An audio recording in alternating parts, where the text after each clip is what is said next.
2025년 7월 15일 새벽입니다. 하나님 말씀은 시편 11편 1절에서 3절입니다. 내가 여호와께 피하였거늘 너희가 내 영혼에게 새같이 내 산으로 도망하라 함은 어찌함인가. 악인이 화를 당기고 화살을 쉬위에 먹이며 마음이 바른 자를 어두운 데서 쏘려 하는도다. 터가 무너지면 의인이 무엇을 하랴. 하나님 말씀을 증거하겠습니다. 현재 아이들이 학교에서 배우는 그 문학 관련된 책을 보게 되면 대부분이 전부 다 인본주의 사상이 그 속에 스며져 있습니다. 그러니까 신이 중심이 아니라 사람이 중심이고 사람이 주인이고 사람이 중요하다라고 하는 생각이 책의 내용을 많이 차지하고 있죠. 그래서 이 내용을 찬찬히 보고 있으면 인본주의가 마치 인간을 더 많이 생각하고 더 사랑하고 이게 더 합리적인 것처럼 보일 때가 있죠. 근데 여러분 과연 그럴까요? 예를 들면 환자는 몸이 아프면 소화 기능 자체가 떨어집니다. 그래서 아무리 좋은 음식을 줘도 먹기 싫어하죠. 밥맛이 뚝 떨어지는 것입니다. 이때 인본주의자들은 환자 자신의 생각이 중요하다고 하면서 먹지 않는 쪽으로 판단하고 결정합니다. 그러나 의사나 이 가족은 입을 강제로라도 벌려가지고 억지로 먹여요. 의사는 협박도 합니다. 환자분 음식 못 먹으면 이거 먹지 않으면 당신 못 나갑니다. 그런 줄 아세요? 여러분 왜 이렇게 하냐면 이때는 환자의 생각이 중요한 것이 아니거든요. 살리기 위해서는 억지로라도 입을 벌리게 해야 된다라고 하는 거죠. 그러니까 인본주의가 마치 사람을 위하는 것처럼 보이지만 실상은 또 사람에게 부정적인 영향을 끼칠 때가 많다라고 하는 것입니다. 현대 심리학의 그 대가인 그 프로이드 여러분 잘 알죠? 그 인본주의자 중에 한 명입니다. 예를 들면 현재 이 사람이 잘못된 행동을 할 때에 데려다가 이제 심리 치료를 하는 거죠. 그래서 자꾸만 과거로 들 거예요. 과거로. 과거에 아픈 기억이 있었나요? 뭐 상처가 있었나요? 힘든 일이 있었습니까? 그러면 그 사람은 이제 과거를 생각하면서 이제 아팠던 그런 경험을 이야기하겠죠. 근데 여러분 한번 생각해 보세요. 과거에 아픔과 상처 없는 사람들이 어디 있겠어요? 다 하나씩 이상은 있지 않습니까? 근데 이 프로이드는 이제 그걸 가지고 이렇게 해석을 한다는 거죠. 바로 그것 때문에 그렇습니다. 맞습니다. 현재 당신이 이렇게 부정적으로 행동하는 이유는 과거의 아픔과 상처가 이게 내재되어 있기 때문에 그렇다는 거죠. 과거의 아픔을 치유하세요. 또 용서하세요. 이렇게 하면서 현재 잘못된 행동을 하는 그 사람에 대해서 오히려 위로를 한다고 하는 것입니다. 근데 이 기독교 심리학자인 칼 융은 누군가 잘못된 행동을 하게 되면 고쳐 하지 마 그래요. 야단치고 주의를 준다고 하는 거죠. 환자가 제가요 과거에 그러면 과거 같은 소리 하고 있네. 그만 과거 우려먹고 그걸로 합리화하지 말고 고치려고 노력하세요. 당신은 고칠 수 있습니다. 특별히 하나님께 도움을 구하세요. 진짜 고칠 마음을 가지고 주님께 간절히 구하라는 거죠. 하나님이 도와주실 것입니다. 이렇게 이야기합니다. 뭐 제가 조금 이렇게 각색은 하긴 했지만 현재 행동을 고치는 방향으로 이야기한다고 하는 거죠. 조금은 강압적인 것이 있는 것처럼 보여도 이게 훨씬 더 환자를 위해서 나은 처방이 된다고 하는 것입니다.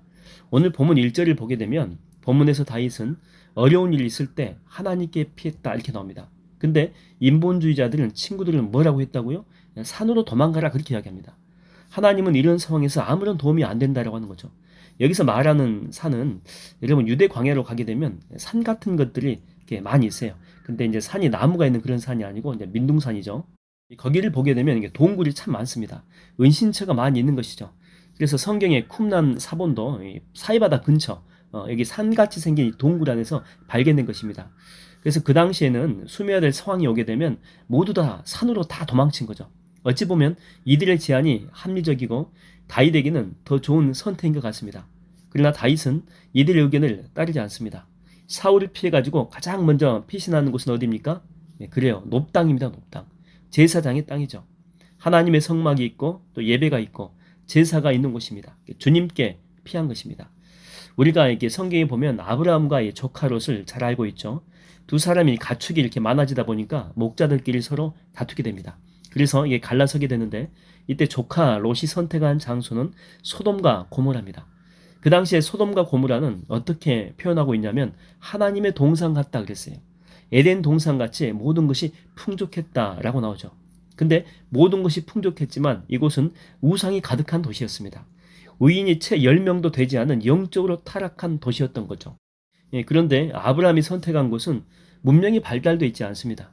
여전히 가축들한테 풀을 먹이려면 이곳저곳 찾아 헤매야 되는 광야가 많은 척박한 땅입니다. 그러나 아브라함은 이곳을 선택합니다. 그 이유는 간단하죠. 이곳이 바로 하나님이 지시한 땅이기 때문입니다. 이곳에 하나님이 계시기 때문이고 바로 이곳이 하나님의 영이 충만한 장소이기 때문에 그렇습니다. 그 결과 롯은 소돔성이 멸망할 때 모든 걸 다 잃어버려요. 겨우 자기 몸 하나 건져서 살아나오죠. 근데 아브라함은 비록 있었던 이 장소는 척박했지만 가축과 소유물에 이렇게 복을 주셔가지고 넘치는 은혜를 받게 된다고 하는 것입니다.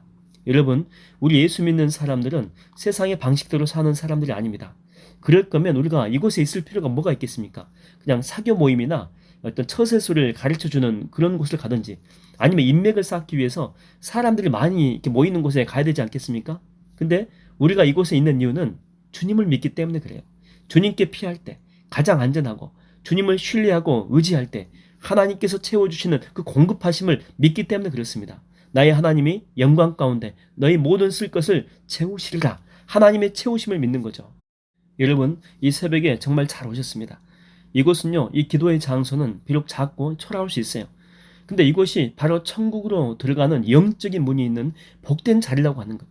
그래서 영안이 열려서 이렇게 보게 되면 이 자리가 가장 아름답고 가장 충만하고 가장 은혜가 넘치는 자리가 될 수 있다고 하는 것입니다. 오늘 이 새벽에 이런 복된 은총이 기도하는 여러분의 삶에 임하게 되기를 주의 이름으로 축원드립니다.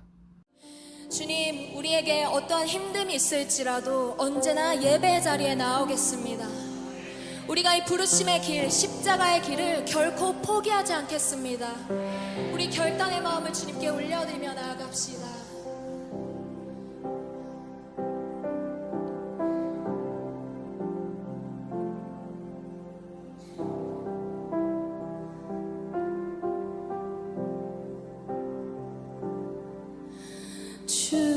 주님 다시 오실 때까지 나는 이 길을 가리라. 좁은 문, 좁은 길, 나의 십자가 지고